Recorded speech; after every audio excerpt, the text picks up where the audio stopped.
Hello again, it's me Lanning, and welcome to VTV International's weekly culture journal, Culture Mosaic, where we keep you updated with the latest cultural news from around the country.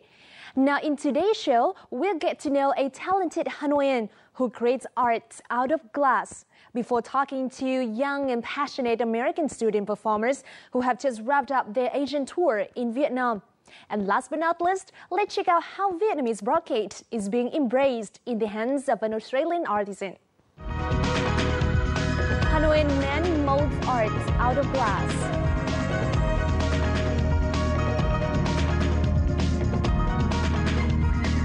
Young Brian University ambassadors share their thoughts.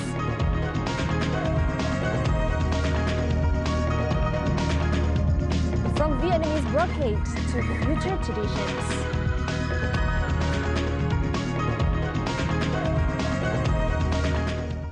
Now, local news comes first with the most outstanding cultural events of the last week.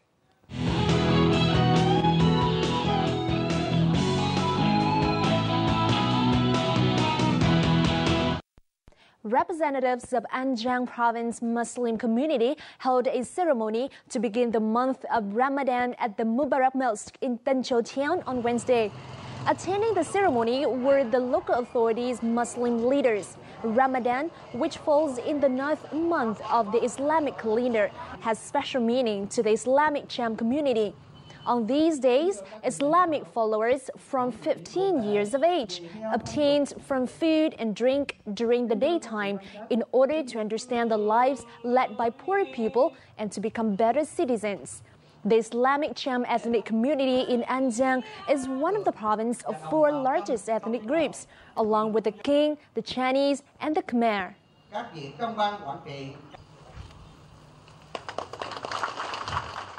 Now, upholding the values of royal court music has always been a top priority for artists in the central city of Huế, with significant accolades earned at the recently held Traditional Music and Instrument Festival 2014 in Lâm Đồng. Huế royal court music artists can continue to take pride in bringing the traditional music closer to audiences.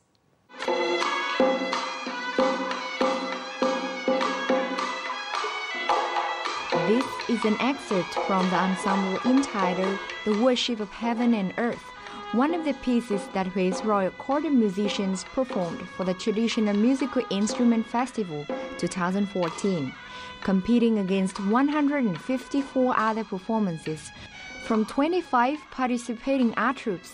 This was the performance that earned them a gold medal.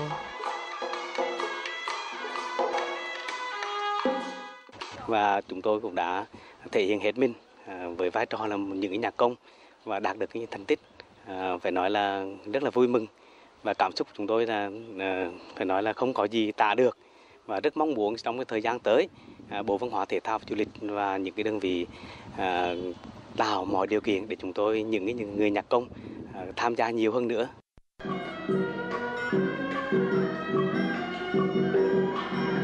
Another performance representing Huế Royal Court music, entitled Filial Duty from Finland, was also highly praised by the judges at the festival and earned a silver medal.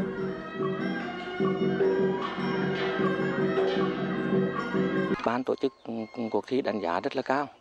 Đánh giá cao, cái thứ nhất là những cái bài bản chúng tôi đưa ra là mới lạ.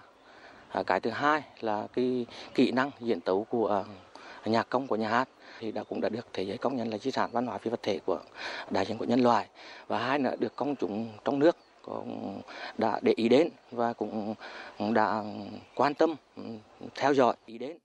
Together with local artists' efforts to revive this unique performance genre, many projects to preserve and uphold the values of Huế Royal Court music have been implemented, inspiring artists to pursue their passions for the art.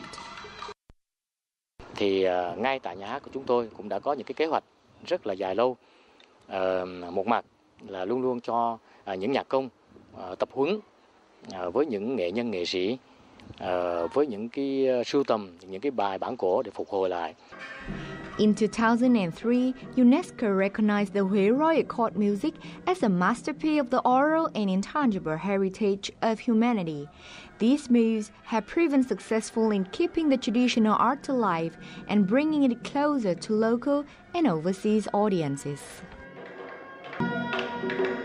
The 6th Sao Mai Điểm Hẹn or Morning Star Rendezvous television singing contest will kick off on July the 4th and will be broadcast live on VTV6.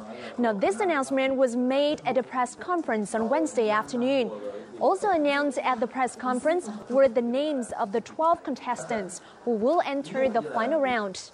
This year's television contest will span 8 live shows and will cover various music genres and styles, from pop, rock, and hip-hop to performing duets and foreign songs. This year, the Morning Star Rendezvous contest will take place in Vietnam Television's outdoor studio and will be broadcast live every Friday night at 7 p.m. on VTV6 channel.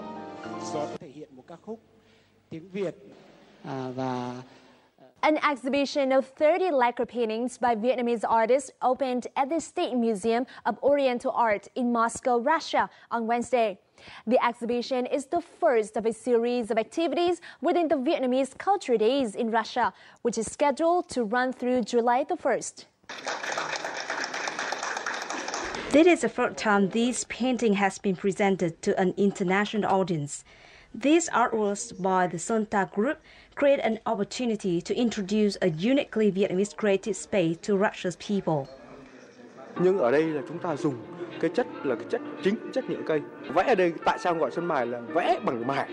Tức người ta phủ xong rồi người ta mài mới lộ ra thì nó mới hình thành tranh. Cho nên cái kỹ thuật nó cực kỳ phải nói là phải rất giỏi thì mới vẽ được cái loại tranh này. Chúng tôi đem tranh đi là thứ nhất về chất lượng, về sơn ta là phải thuần khiết. Tôi cũng hơi bất ngờ về khi đem sang đây vì khi tôi vừa mới tháo dỡ ra thì các công chúng đã đến xem và rất chi là xúc động và ngạc nhiên và thấy là chất lượng, và họ cũng đã hỏi rất nhiều về cái lĩnh vực của mình về sơn ta. The works on display enthrall the viewers with glazes of eggshell, orchid, silver and gold. And the material seems limitless in its ability to express any style, idea or subject.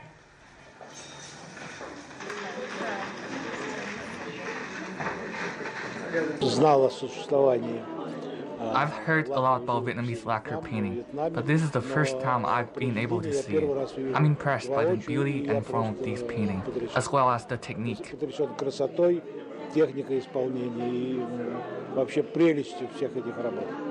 Я уже общалась с одним художником и просила мне просто объяснить даже подробнее. I just talked to one of the artists and he carefully explained the painting process to me.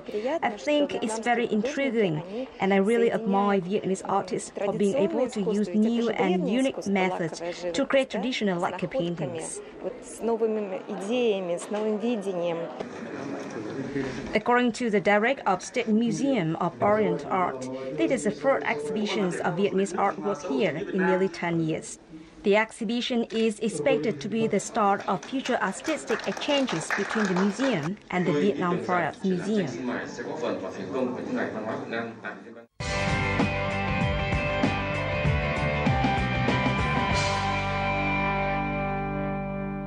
Now, you've probably heard of stained glass or even the art of glass blowing from Murano, Italy. This edition of Culture and Lifestyle will introduce you to a Hanoian man who is known in Vietnam for creating glass paintings and the delicate craft of engraving. So let's have a look.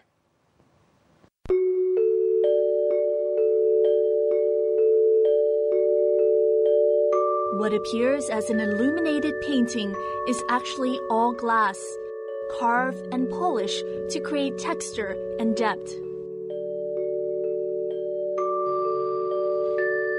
Meet Pham Hong Vinh, considered Vietnam's top connoisseur of glass paintings, which all began with simple sketches such as this. The sketching is then scanned into a computer design system, where Mr. Vinh will outline his drawing with vectors. 24 years in the trade now, Mr. Vinh, the first to make glass painting in Vietnam, says such technology have made his job much easier. A specialized laser printer will then etch the outlines onto a sheet of sticky back plastic, and this in turn will be pasted onto the glass to create the base for carving to begin. Trước là mình làm nghề gốm sứ và mình tạo ra các cái thể loại tranh sứ, tranh trên cái chất liệu bằng sứ nung phẳng đấy. Thế thì sau khi bỏ cái nghề sứ này thì mình chuyển sang là mình mới sử dụng cái tấm kính ấy, để thay cho cái tấm sứ, mình vào mình mài, mình vẽ, mình khắc ở trên cái tấm kính đấy và mình tạo màu vào thì nó như tranh sứ. After that, it's off to the dusty part, where artisans will use the force of sand in a sandblast gun to carve onto the glass sheet. Artisan Vinh will then polish the carving to ensure a smooth surface to the meticulous etching.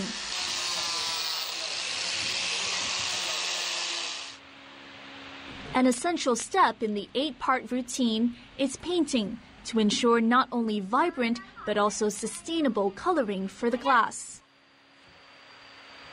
Hai Ha here has been an artisan in Mr. Ving's workshop for 10 years. It's a job that requires artistic eyes, she says. Lúc mà mình sơn họa tiết để tranh ấy, mà mình phải vẽ ngược, hoàn toàn vẽ ngược bằng trí tưởng tượng của mình, nên cái đấy nó rất là khó. Nó cũng không giống như là những cái sản phẩm khác. Ví dụ họ vẽ thì họ có thể nhìn trực tiếp, đập màu, chấm màu lên, nhưng mà sản phẩm tranh kính này là phải vẽ bằng ngược. The result is what Mr. Ving calls both beautiful and durable glass.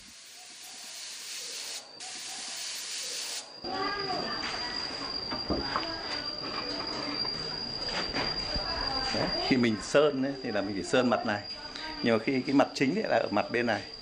Thế còn sau khi mình vẽ cái màu này xong rồi mình phải cho vào lò, mình nung lên ở 700 độ thì cái màu nó mới chảy ra, nó bám vào cái bề mặt thủy tinh này. Thế và nó có thể chịu được mưa, gió, rồi các loại hóa chất, hoặc là chịu những các cái va đập rất là mạnh. Thì người ta gọi là tranh bền vĩnh cửu. Thanks to their durability, Mr. Ving's glass artwork has been incorporated mostly in housing design, adding fresh splashes of colors and dimension to spaces. Now, Mr. Ving's glass art is not only utilized in modern architecture in houses such as being a divider or a ceiling, but it is also an augmentation to historical architecture such as this. Now, this is a church that dates back to 1918. It's the Chuksun Church in the easternmost part of the capital city of Hanoi. And we'll see in the following how it is utilized in this church. Today, Mr. Ving is meeting with the members of the church to discuss installing new glasswork onto the front window. He has already helped the church to renovate and create glass for many of the older windows. Kính thì nó là kính cường lực, thì có thể là vụt vỡ thì không thể vụt vỡ được, và nó cường lực rất là cao. Một cái tính đặc thù riêng nữa là để khi mỗi người nhìn lên đấy là một cái lời dạy của giới dân, hay là cái nhìn vào đấy là nhìn tượng ta đã biết được, hiểu thêm về đạo hơn. For Mr. Ving, the process of making glass paintings have allowed him to not only strive for high quality and sustainable glasswork, but also to contribute to restoring such long-standing buildings, as well as adding new design features to Vietnam's architecture. Thùy Dương, Vietnam Television, Hanoi.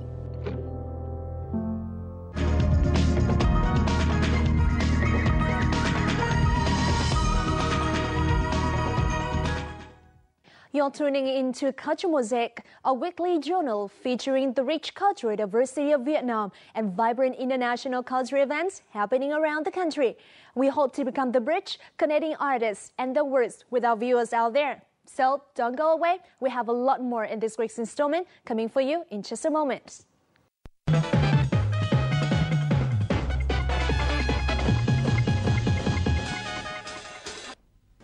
An art troupe of young and passionate students from Brigham Young University in the U.S. state of Utah had just wrapped up their Asian tour in Thailand, Cambodia, and Vietnam.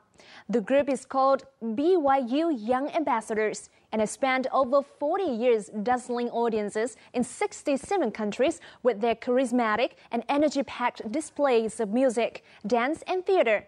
On the Mic this week has an exclusive interview with the group's artistic directors and 2 performers. In the new 90-minute musical revue, audiences had a chance to see 20 of BYU's finest singers, actors, and dancers performing some of the most popular musical numbers from Broadway hits, such as Singing in the Rain, Crazy for You, Brotherly Modern Millie, Into the Woods, Dreamgirls, and Brotherhood of Man. The Young Ambassadors Ensemble is produced by the School of Music in the College of Fine Arts and Communications at Brigham Young University. Brian Booth, the artistic directors and 2 Brigham Young Ambassador performers, thank you very much for coming to our studio today. Thank you. My first question for you is, why do you choose Vietnam as part of your Asian tour this time? We have a lot of ties at BYU with Vietnam. Through the years, we've been able to come here to present performances. The Young Ambassadors were last here in 1999, so it's been a long time. But other groups from BYU have been here regularly. And our students come here every summer for an internship with the Vietnam Opera Company, and they play in the orchestra. And so we have had these wonderful ties, and we want to continue strengthening those ties because we love Vietnam and the people, and we've had so many great experiences. We want to continue that tradition with BYU and Vietnam. What did you prepare for the 2 performances in Ho Chi Minh City and in Hanoi? We have been rehearsing for about 8 months, since last August, and we perform musical theater pieces from Broadway musicals. We perform songs from Michael Jackson and old songs from the Beatles, lots of Elvis Presley. They're all focused on love. All of our whole show is focused on love and the relationships that we have. So we've been getting this show ready for a long time to be able to come and have it be in a good shape so that we can do the best for the people here. We've taken the time to translate all of the transitions that kind of set up the whole concept of love and the music of our hearts that we need to listen to more often. And all of those things were an effort to meet our audiences in Vietnam, in Cambodia, in Thailand, more than halfway, so that they're not just sitting there looking at an American group going, well, who are these people? What are they singing about? What is all this? It's so strange and unusual. We tried to choose numbers that are very international. I mean, everybody knows Michael Jackson. And the minute we start singing Man in the Mirror, everybody starts singing along out in the audience, you know. So that kind of preparation in advance, I think, has been helpful to meet our audiences. So the main theme throughout the performance is love. Why is love? I think love is the main theme of life. You gotta have heart and music, heart and music get along. You gotta have heart and music, you gotta have heart and music, heart and music make a song.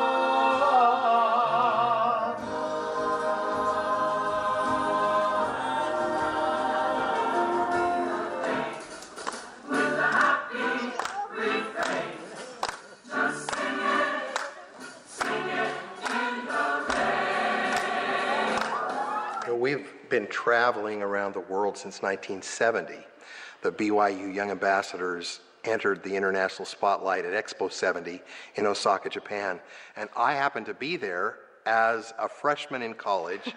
I was 18 years old, just turning 19, while I was actually on tour.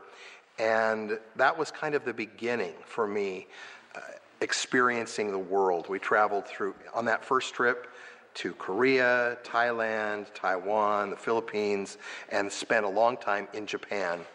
And since that time, the group has toured to 67 countries. Cambodia, on this recent tour just last week, was our 67th country that we visited. And you know, we travel the world, we eat interesting food, we see wonderful songs and dances and theater from many different nations. And there are lots of things that are unique and different, but we have far more that is the same between peoples of the world than differences. And we're very excited about building friendship ties through the medium of music and dance. It's a universal language. I was very impressed by the energy and the good vibes that you put into each song and each performance. But you're all students, not professional performers, right? Mm-hmm.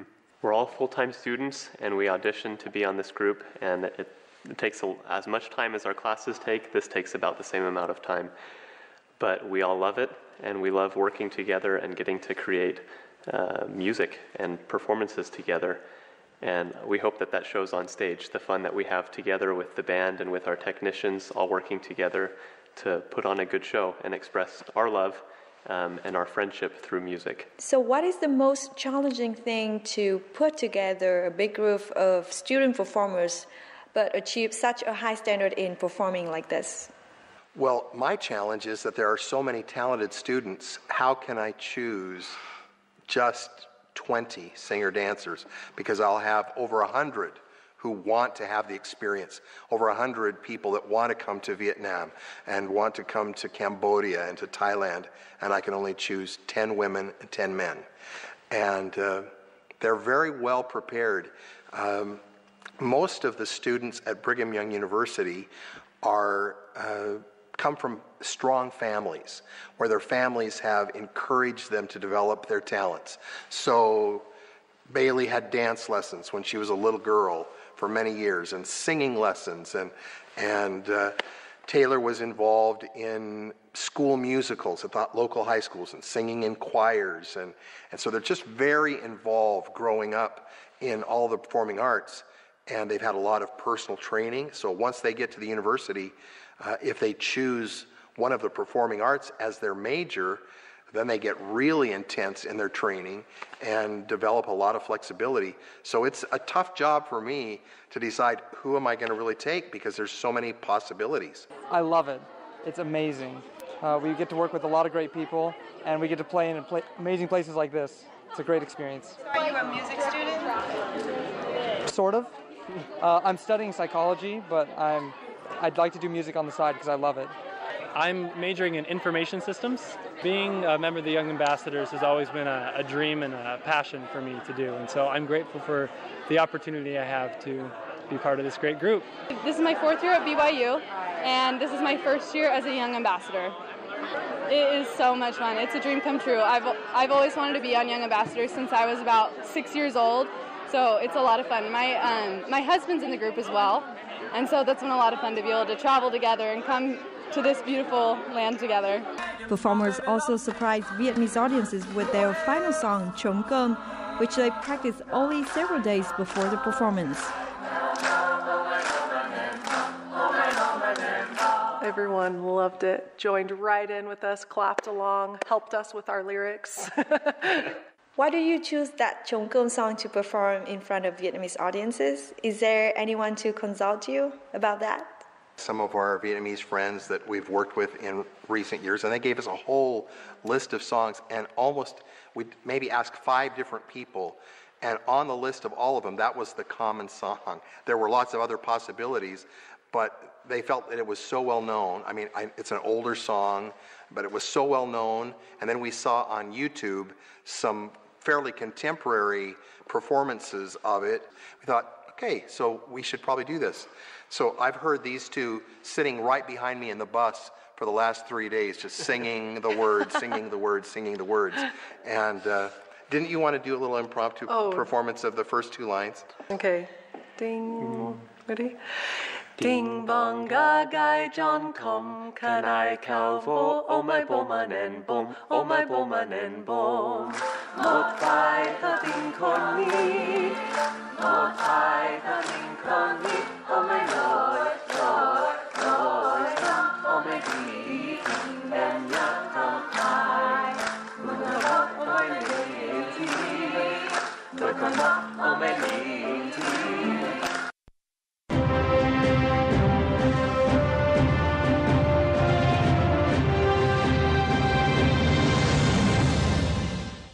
Brocade is an important part of Vietnamese ethnic peoples of vibrant cultures. Cynthia Mann, an Australian fashion designer, has started a fashion brand named Future Traditions using Vietnamese brocade and Western designs. Let's find out more about Cynthia and her innovative fashion brand.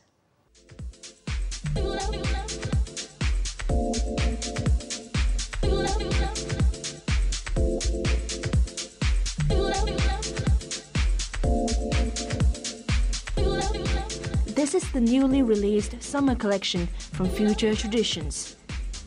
Modern dresses and skirts, elegant embroidery, all laid out on brocade fabric. If you love brocade and want to wear it away from the office to hang out with friends, Future Traditions will offer you the perfect choice. My mother was a fashion designer and my father was a graphic artist, and so I grew up, I learnt to sew as... I was looking for something that reflected my, desire to give these traditional crafts a future. It's kind of giving traditional crafts a future.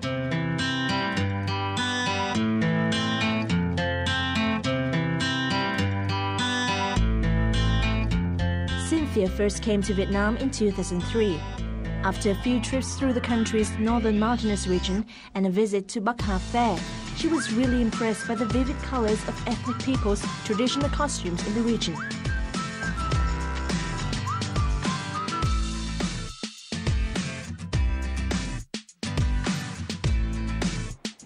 After each trip, Cynthia took home some brocade or even traditional costumes, and it was those items that inspired her to start work on a new collection.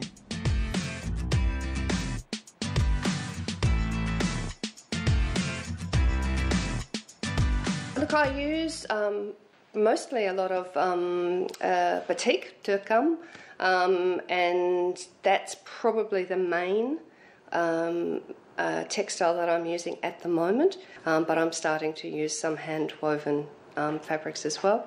I'm very interested to work with some of the local communities. I met two Red Zao sisters up in Bắc Hà recently. I'm keen to work with them and their community to do some embroidery on some of the work that I'm doing.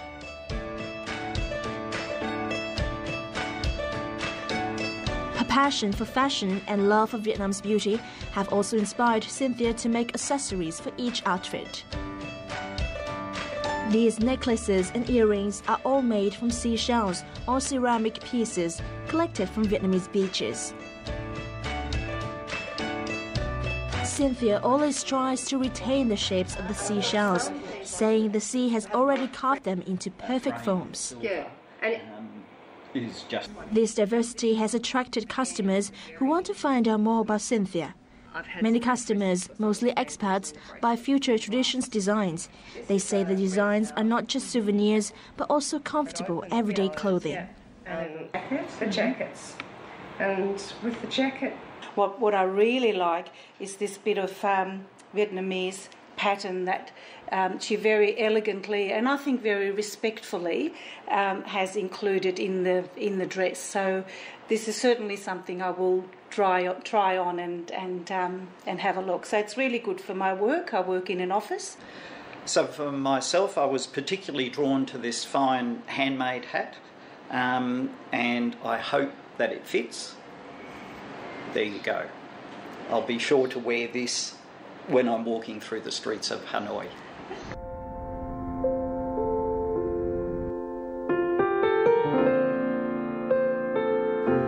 The combination of brocade and Western styles has proved effective via the success of Future Traditions. Cynthia is also working on developing projects with other traditional handmade woven fabric in Vietnam. Having visited many countries, Cynthia has chosen to settle in Vietnam.